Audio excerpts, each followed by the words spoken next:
Hey YouTubers, welcome back to another episode here on ESGNet of the Madden 13 Connected Careers of TJ Bonds. Hey YouTubers, and as you see there, our young rookie halfback starter for the Denver Broncos currently has 1,566 yards, the 500 yards that he needed for the year, so he's pretty much doubled that, almost triple that now for the season. And well, what can I say? He's been on fire as late, and as you see, his XP is 52,080. So we haven't even touched that just yet, and we'll probably won't not touch that until probably near the end of the season. So there you see the division stats. 7-0 we're coming into this game, and this week we play against the Bengals in Cincy, and then you see the Raiders and Chiefs both 5-2, and the Chargers 3-4 for the season. So like I said, we're going to Paul Brown Stadium there in Cincinnati, and it's going to be a great matchup. 5-2 going against 7-3, and of course, when you have games like that, they're usually seen as trap games. It's a game where the team's going to be on a hot streak as of late, and in this game, it's going to be the game that's going to trap them into getting their first loss, and possibly exposing a lot of things that the other teams they played already haven't exposed yet, or trying to expose. So we'll see in this episode, which is week 9 of this season. We'll see what TJ and the Broncos can do from avoiding getting their first loss of the season.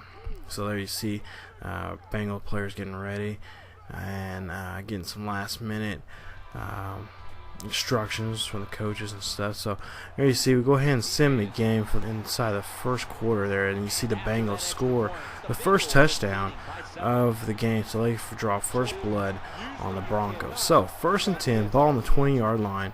It looks like a handoff to Bonds, and Bonds gets a block, but he gets tackled there, and he gets tackles for a short loss of a yard. So there you see, we go 2nd and 11. He runs it and unable to get the first down. So we punt the ball and get the ball back in late in the first quarter. There you see 3rd and 1, a nice run right there to get the first down.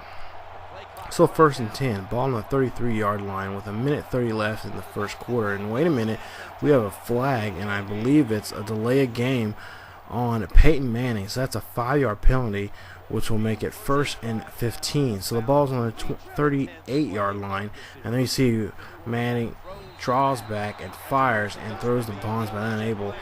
Bonds there unable to catch it. Bonds is not good at the hands, and that's something we may have to buy. But there you see Eric Decker right there get a nice catch and short of a first down. So 3rd and 2, they decide to run the ball. And then you see Bonds goes up the field and gets in the end zone. Touchdown, Denver Broncos.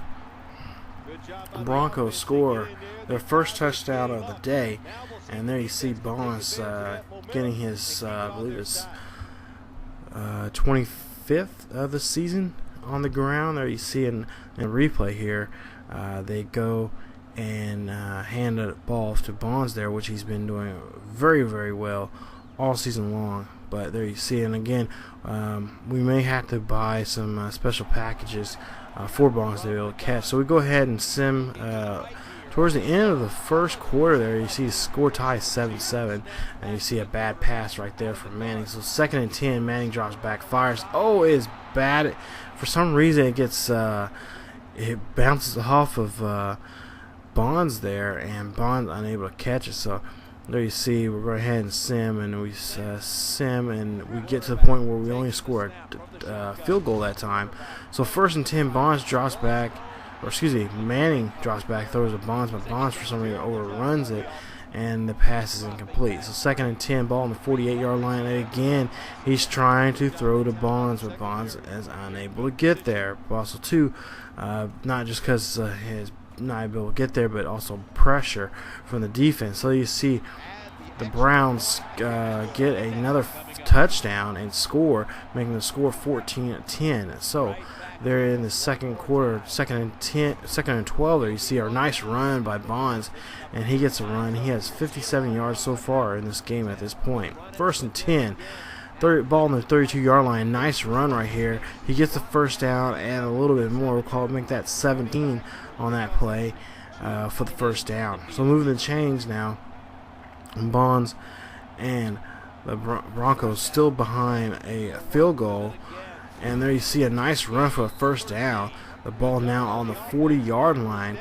So now they move the chains, make it a 1st and 10 again. So now we're at the 2-minute warning here in the second quarter. Hand off from Manning to Bonds, and there you see a 2-yard run by Bonds. So it's 2nd and 8, and there you see again Manning unable to throw to Bonds, and Bonds being Butterfingers again. And then here we go. At the end of the half, they try. The Bengals try for a field goal, but unable to. And we are at the half now with the score of 14-10. The Broncos are trailing by two. I guess you could say 2 safeties in the ball game.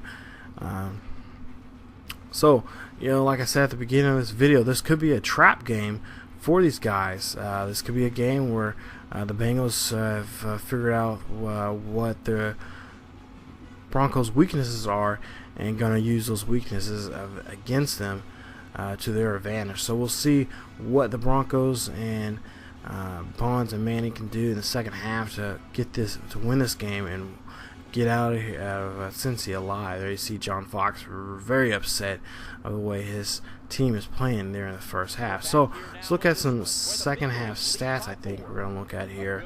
So there you see the score 14-10. The second half stats are you see not passing too well, but we are definitely dominating the run as usual. So 2nd and 4, ball on 35-yard. Manning throws to LaFell, and LaFell can't catch it.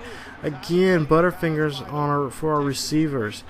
Not a great day to be a Broncos wide receiver here. So we sim the game, and we go into the middle part of the third quarter. You see 2nd and 11, and Bonds gets swallowed up in the backfield. Gets just a botch play right there.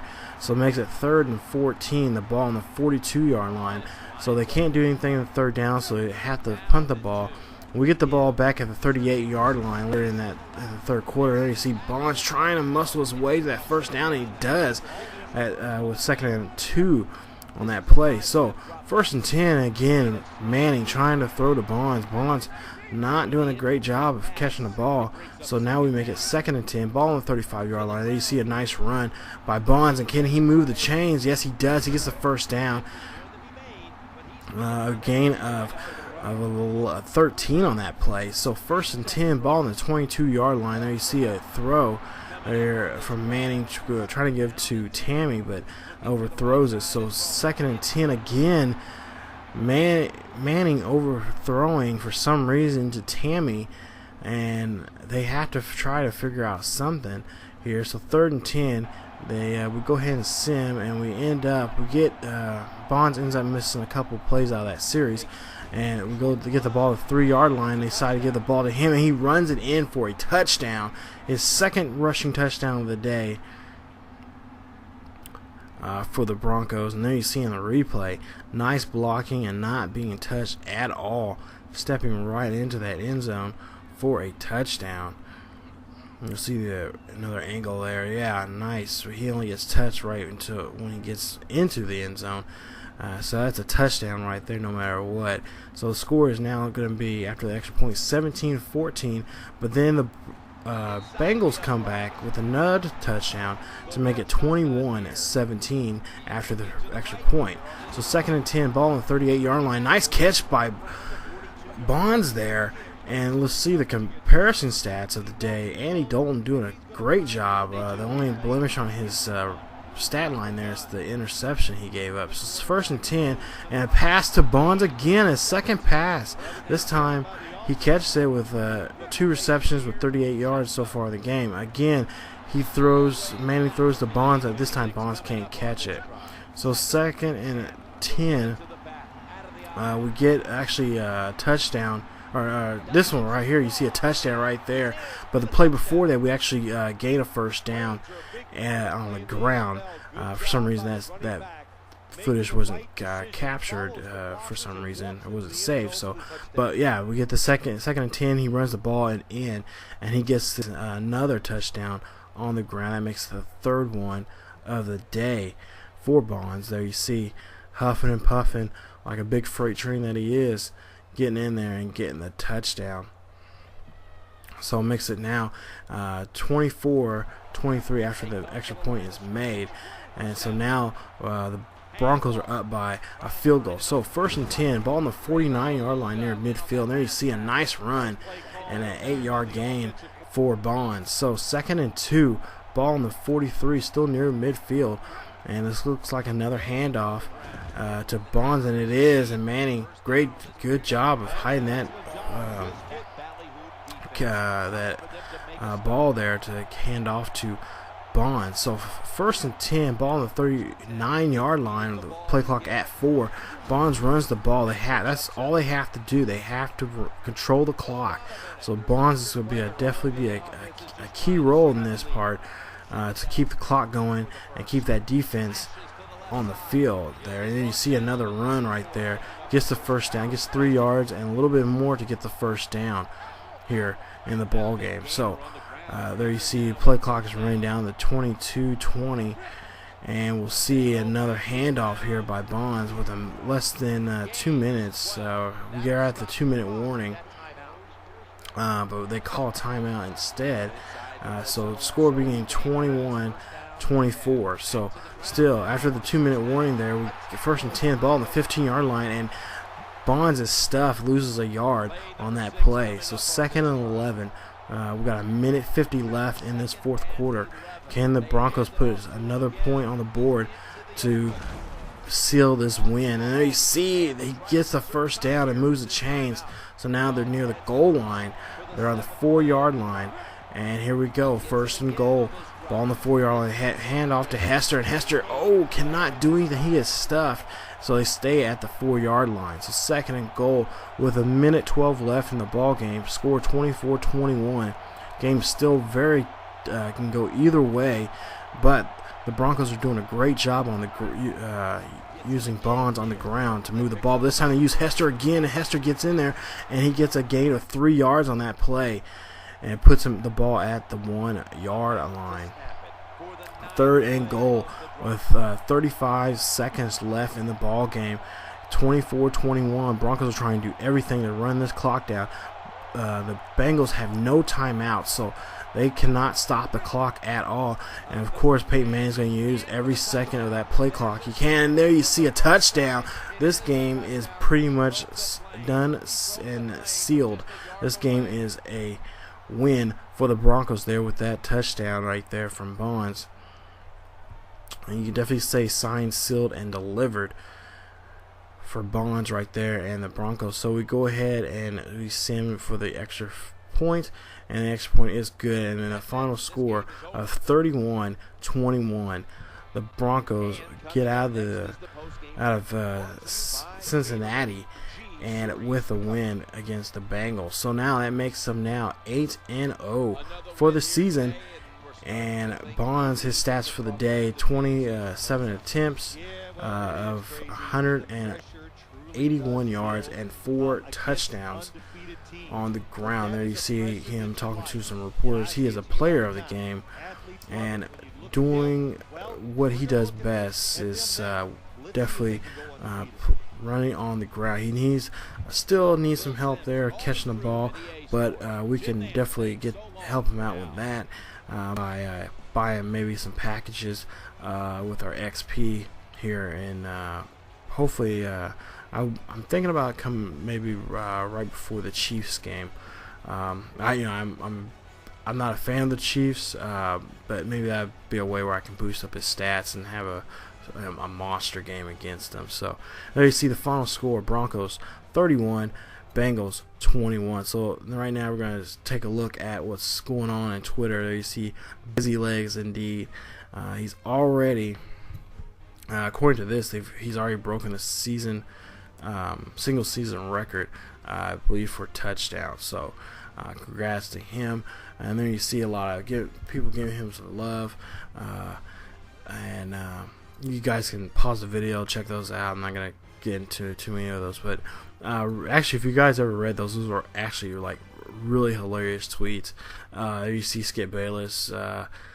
Occasionally he gives TJ some love, but of course it's Skip, so he's gonna give you some love, but also then talk mad stuff on you. So it comes with the territory. So there you see 1,747 yards for the season. XP is at 57,486, and you see we are 8-0. The Raiders are 5-2, Chiefs are 5-2, I believe, and the Chargers are 3-4. I believe all three of those teams either have a bye week or they're haven't played yet. So we're pretty much controlling our the division, and so week 10 is coming up, and we have to continue being on the road because we're going to go to Carolina. We're going to go play against the Carolina Panthers and meet up with Cam Newton, see if our defense can stop him running on us and whatnot. So we'll go ahead and advance the week. There you've seen all the XP that I gained and everything and whatnot. So like I said, great game. Final score 31-21. It was an exciting game. I really thought it was going to go to overtime. And when I talked to TJ, he said he was worn out. He could not speak. He was so tired, and he was just I guess you could say he was pooped. So I'll try to get a chance to talk to him about this next game, which is the Panthers. Like I said, we're going to Bank of America Stadium there in Carolina, and go against the 5-3 Carolina Panthers. So that is it for this episode of Madden Connected Careers with TJ Bonds, episode 11. As always, guys, leave a like if you guys enjoy the video, and also if you're new to the channel, subscribe. And also too, guys, I love to hear feedback from you guys. Let me know what you guys think about the videos and the series, not just this series, but all the other series that are here on ESGNet. So definitely check them. Check out all the other series here on the channel. So as always, keep yourselves healthy, and I will see you guys next time.